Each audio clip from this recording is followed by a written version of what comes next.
of your circumstances? Are you living an imbalanced life? Would you like to live a more productive and prosperous life? Would you like to find balance in every area of your life? Well, if you answered yes to any of these questions, you're in the right place. Welcome to the exchange, and our subject today, how to create a balanced life. Stay tuned and we'll be right back.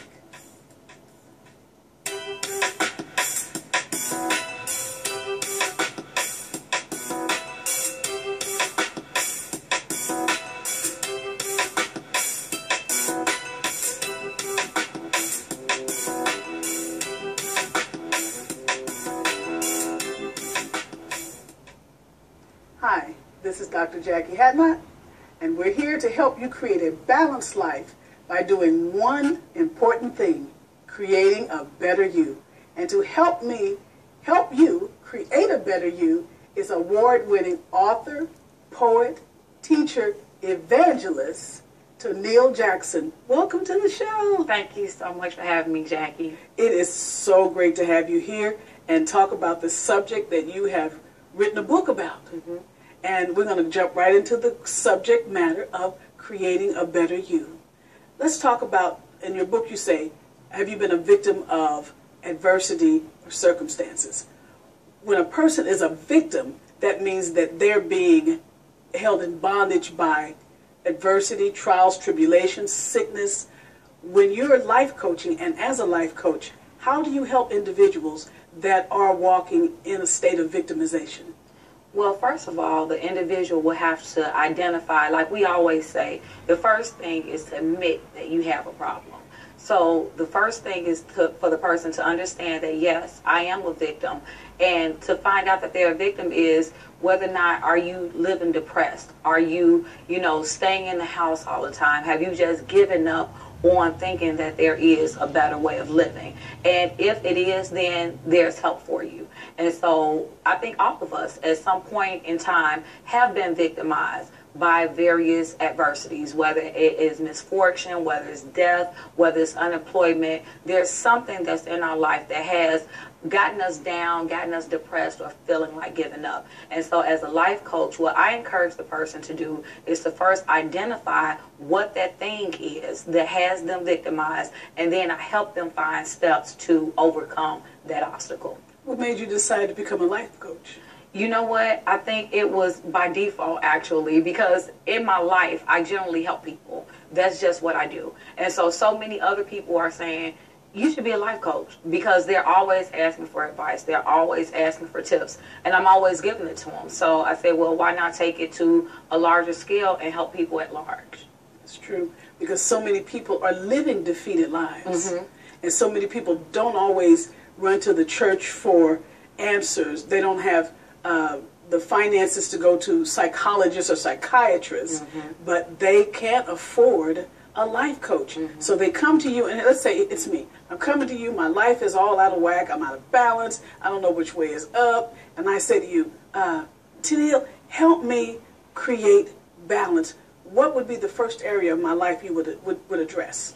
Well, actually, I would have to ask you, because many people, a person should be balanced spiritually, naturally, physically, mentally, and emotionally. And so many different times people are balanced in one area but not another. So I might have a job, so I might be financially stable, I might have a good home life, but I'm just unhappy and I can't figure out why I'm unhappy. So it really depends on the person. So what I initially would do is provide an assessment. So there are different questions that I would ask, like, what is it that you feel that you're missing? What is it that you feel that you need? And then upon answering those questions, we can then figure out what part or what aspect of your life we need to hone it on.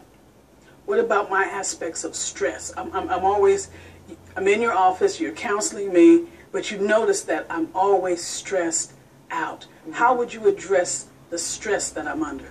Well, you know what? Let's find out what's stressing you out. Are you stressed by your job? Are you stressed at home? Is it your home life? Is it, if you're a spouse, is it your spouse that's stressing you out, feeling as though that you're not able to, meet those needs? Is it the fact that you're overwhelmed by parenting?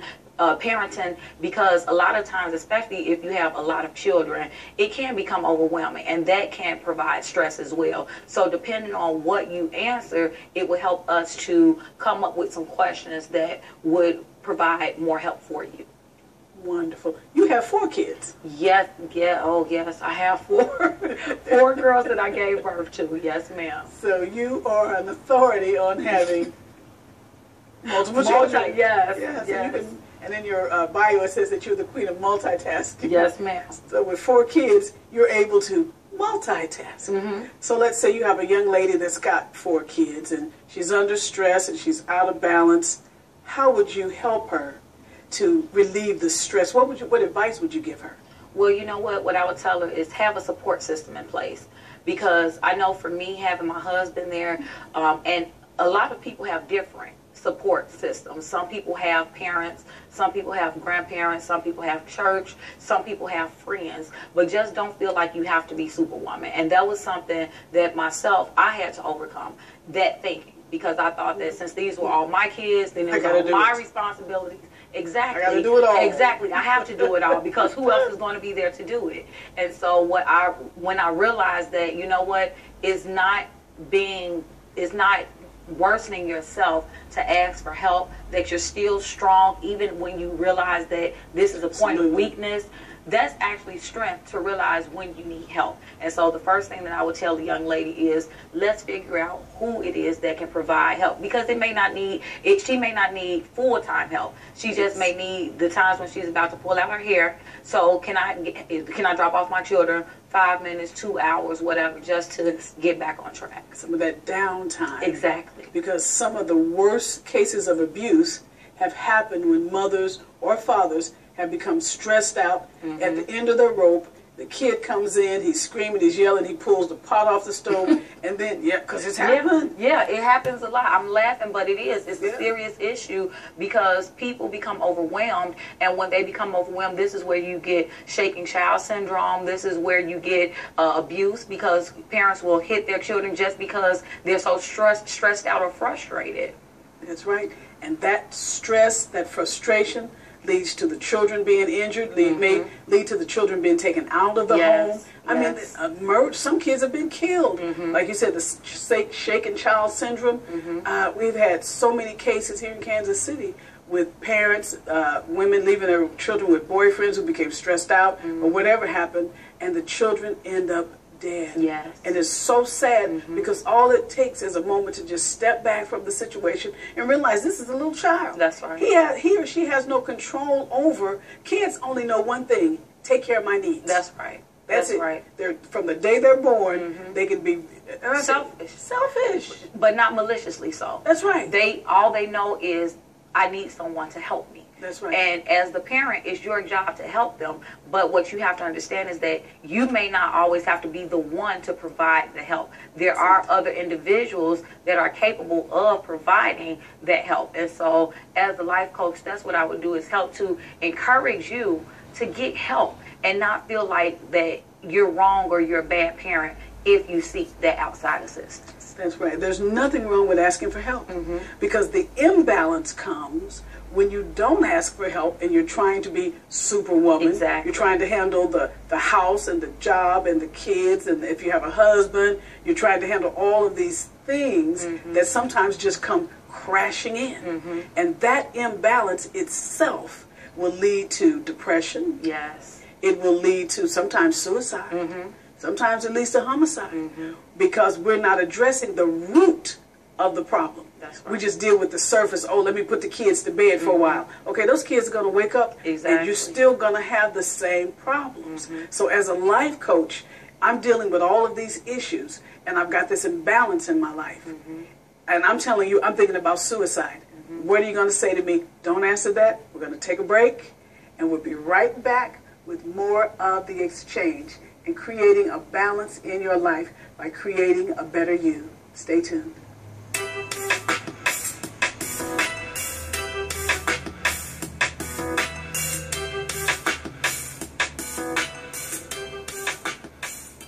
We're back with more of the exchange, and my question on the floor is this: I'm stressed out, I'm at the end of my rope, I'm ready to call it quits. I'm thinking about committing suicide. How are you going to help me? Well, one of the things that we have to remember is that a life coach is not the same as a counselor. So I would definitely, as a life coach, if I see that you're demonstrating suicidal tendencies or that you're really at the end of that rope, I would encourage you to seek professional help, to seek a counselor, to go talk to a therapist or a psychologist that may be able to help you get everything back in order. As a life coach, what I really would do is, after I encourage you, I would actually help you try to figure out what's going on, pinpoint specifics, what exactly is causing you to be overwhelmed, and let's see if it's possible to come up with a plan. Because just like with a business, when you open up a business, you have to have a plan. In order to have an effective life, you have to have a plan. To be a good mother or father, you have to have a plan to do so. In order to be a good spouse, in order to be a good business person, all of those things, it is not by happenstance that it happens. You must be prepared and have a plan in order to be effective. That's right.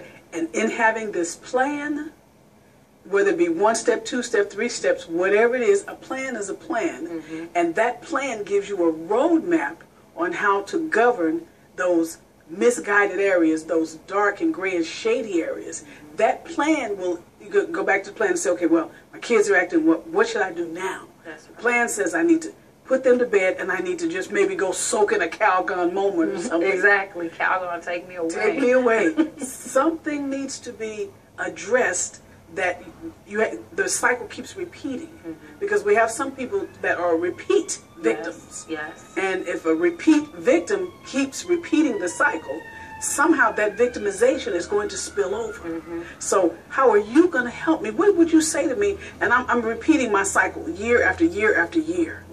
Well, you know what? Something is going wrong if I'm repeating the cycle. Yes. Because first of all, I have not identified that there's a problem. And then if I have identified that there's a problem, I have not done all that I can do to fix the problem. We have to understand that in life, everything is a vice. A lot of time in society, we just label, drinking, smoking, drugs. We label those things as vices. But being a bad partner, that's a vice. That's something that you need to learn. It's a learned behavior. The same way I can learn how to be a bad parent, I can learn how to be a good parent. I can learn how to be a bad spouse. I can learn how to be a good spouse. So it would be identifying, where are you missing the mark? Why is it that you're steadily repeating the same behaviors? What behaviors can we change? What behaviors are effective? What are productive? And those that's not, we have to get rid of them. We have to stop. Just like with any bad habit, you have to have make a conscious effort to move forward. That conscious effort puts me in a position, because one of the worst things we can do is be out of position. First of all, we're out of position in our personal life. We're out of position. I did a show a couple of weeks ago, starting the new year off right, dealing with your financial health, your emotional health, and your spiritual health. Mm-hmm. And the worst thing we can do is be out of alignment in any of those areas, and it just throws everything off. Yes. Because one thing can snowball and mess up everything else in every other area. Mm-hmm. So let's say I'm dealing with my spiritual side of imbalance. Mm-hmm. How, as a life coach, are you going to help me to address this spiritual imbalance? And spiritual imbalance, let's address what that is first of all.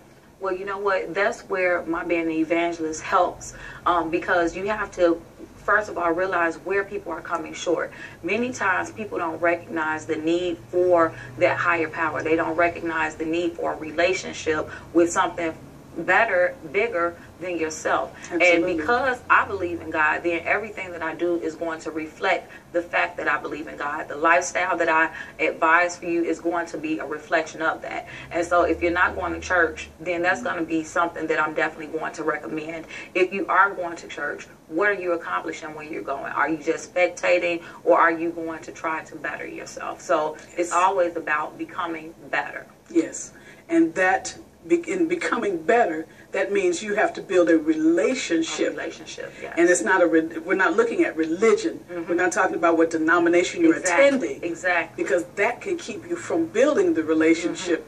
Because if it's stagnant, if it's stale, and I'm not saying that church is, I'm saying if you're in a place where you're stagnant, you need to address that. Exactly. And come out of that stagnation and begin to build a relationship, because it's through the relationship with God that you begin to improve. Exactly. Exactly. Improvement comes as relationship unfolds in your life, because he becomes more real to you. That's right. That's right. 100%. And like you said, with improvement, that's how life is going to change. One door, good or bad, affects the other doors. So once I begin to open this door in my life and I become to grow stronger spiritually, then it's going to help open my eyes to how I can become stronger naturally, financially, and in every other aspect of my life. Because I can remember a time when I had good religion, but I didn't have relationship. And I was always being defeated in every girl, if it was a defeat coming along, I was being defeated by the defeat, child. I was being whooped upside the head by everything. And that defeat kept me in a place where I was always depressed and wanting to give up. And I know that there are people that are now struggling with that same problem. So here's where we can help them to come out of that, because I can't talk to you about something I've never been through. That's right. And you can't write about something in your book, Inspiration from Above, if you haven't been through anything. That's exactly right. I mean, if you look at the title, the acronym above actually stands for adversity, belief, overcoming, venture, and emotion. And so what I do, I discuss how you can find inspiration from each of those things, because many times people feel that you can only have inspiration from a positive experience, and I discuss the contrary. I mean, I've been inspired by death. I've lost so many loved ones. I've been depressed myself. I have had it where I was diagnosed with severe stress disorder. So there are a lot of hardships that I face that I've used to be able to inspire me to become a better person. And that is so important. Inspiring people to become better in every area means that now this is where balance is coming in. Exactly. This is where being able to speak to the problems that I have, the circumstances, the situations, and being able to realistically look at them and say, hey, I'm a hot mess. I'm just a hot mess. That's it. Until you can look at your circumstances and say, you a hot mess, how are you going to fix anything? Because it's so important that we be real with ourselves. That's right. I can lie to you. I can lie to the people around me. That's right. But I cannot lie to myself for very long, because all of that weight and the pressure of the lies and the pain and the sorrow and the victimization, it builds up. Yes. And that pressure will burst at some point, and then you'll find yourself on mental medications, you know, Prozac and things like this, antidepressants, when all we really needed to do at that point was begin to address our issues and seek wise counsel. That's right. So we're going to talk about helping to create a better you. Stay tuned. We'll be right back with more of this subject, finding the balance in your life and creating a better you. Stay tuned.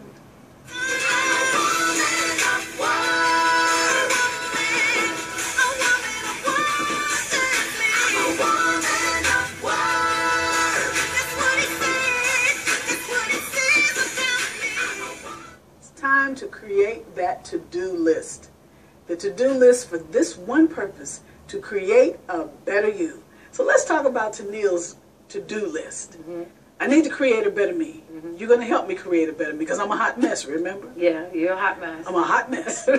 So first of all, let's talk about discovering my purpose. What does that mean? Discovering what you were meant to accomplish. All of us have a different purpose. So the first thing is, don't feel like that you're supposed to be like your sister, your brother, your mother, your father. Find out what it is that you were purposed for, and then go after that. Exactly. Achieve a balanced life. Achieve a balanced life is really, it sounds simplistic, but it's really difficult, because you have to realize where you are in balance. And so many people don't realize that. A lot of people don't even realize that they are missing something. So when you find out, if you're feeling that you have a void in your life, then we have to find out where that void is and then find a way to fill that void. How do I attain personal and professional growth? By setting goals.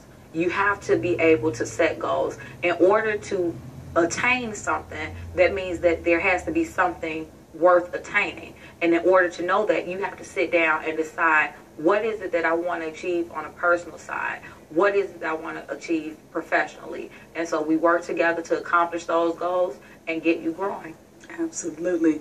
And how do I enhance my communication skills? That's critical. That's critical, because in order to attain your goals, the personal and professional goals, you have to know how to communicate. And it's not just talking to someone, it's knowing how to express what you want. If you don't know how to express, you know what, this is what I want to do in 2013, how can you go after it? So you have to know how to communicate. Absolutely.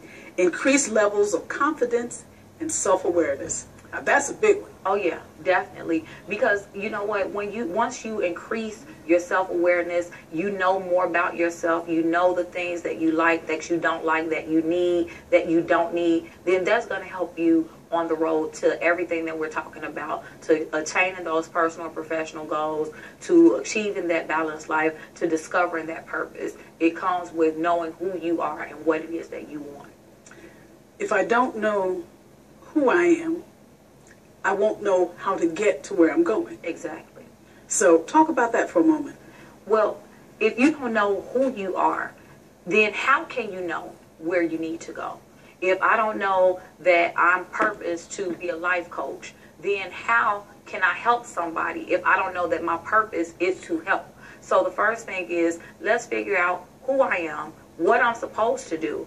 And then once I figure those things out, then I can get going to that role of accomplishment. There's a question in the book that says, what are some desires that you have yet to fulfill? So if I have all of these unfulfilled desires and dreams and goals, is that a part of my self-awareness?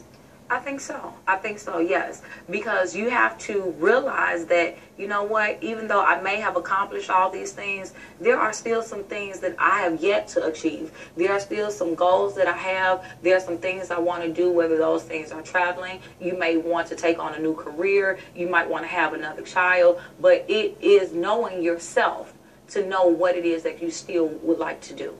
Exactly. And knowing what I want to do is very important. It's vital to knowing where I'm going. Exactly. Because it's part of my to-do list, it's part of my roadmap, it's part of the purpose and plan. Jeremiah 29:11 says, I know the thoughts and plans I think towards you. That's right. So if I know the plan that is for my life, like I know that I was supposed to birth a talk show, but I didn't have all of the ingredients That's right. at that point to make it happen. So through education and research and faith. Faith played a vital part in my self-awareness and my self-confidence. So how is faith going to help me push to be a better me?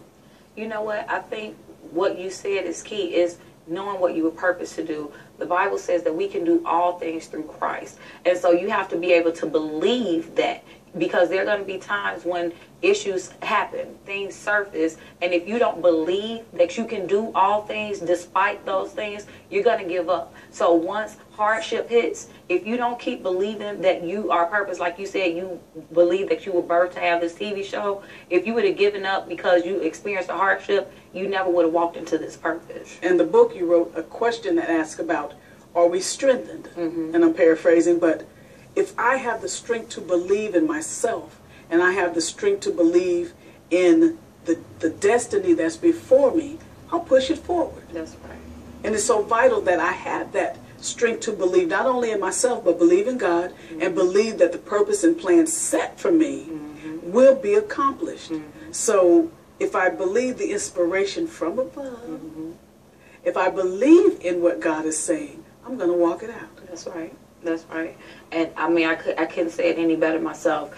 We're going to, the thing that I tell people all the time, we're going to face hardships. We're going to face adversities, but you cannot give up. And I have to tell that to myself even now, despite all the things that I've encountered, I still have to remind myself on a daily basis, You cannot give up, because if you stop now, you'll never realize your dreams. Absolutely. And so many people stop, Toneal. They just stop in the middle of the dream because the road gets tough.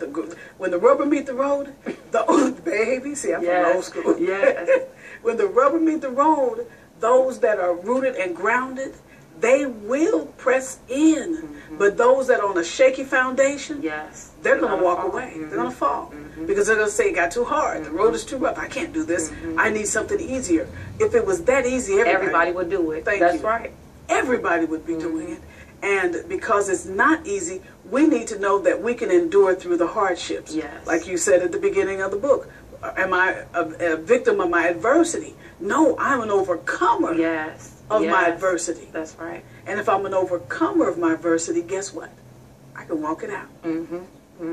I totally agree. When we have to keep that mindset at all times, because like you said, it's not going to be easy, and if it were, everyone would do it. Absolutely.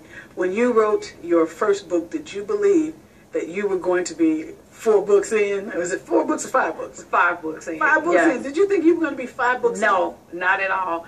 The first book was total divine inspiration. I did not have a business plan to become an author. It was really just heeding to the voice of God. I was awakened to write this book, given this topic, and I began to write. And, you know, time passed by. I became an award-winning author and wrote 4 more books. And I just believe that this is part of the purpose that God has for my life. Oh, that's the key. Award-winning author. You never thought when you wrote the first book that you would win any award. No. Let alone you didn't even think you were going to publish the book. No, I didn't. I really didn't. And that's why I say you have to really just go back to that faith thing. Yes. I didn't write it with an intention that, oh, this is going to be an award-winning book. I wrote it heeding to God's call. He told me, write this. I was obedient. And as a result of my obedience, I was rewarded. And that's so important. The reward is worth the adversity. Yes. The reward is worth the wait. Yes. The reward is worth the tears that you shed. Because I know you shed some tears. A lot of tears, yes, ma'am. Oh. A lot of tears. And those tears, because it's like travailing for the baby that you're birthing out. And so in birthing out this baby, you're going to help. You are helping other people see the vision, write the vision, and walk out the vision. And you know what? And that's what it's all about. When I wrote this book, well, all of these books now, but the first book, it was about helping somebody. And that's the entire principle behind it. It wasn't about a get-rich-quick scheme. It wasn't because I wanted to be the next Stephen King or James Patterson. It was because I wanted to help somebody. And I just used this platform in order to do it. So even if it's just one person at a time, I'm achieving my purpose. Achieving your purpose. And I want to thank you for coming and helping others to achieve their purpose. If you want to know more about Toneal Jackson, how to contact her, her information will be at the end of the show, along with her books. You can go out to Amazon.com or go to her website, and it'll be scrolling along the bottom of the screen. And write her, give her some comments, send her some words of encouragement. We all need to be encouraged. Amen. Even the life coach needs to be encouraged. Amen. I want to thank you for watching, and tune in again next week to The Exchange. And remember, it's time to create a better you. Bye for now.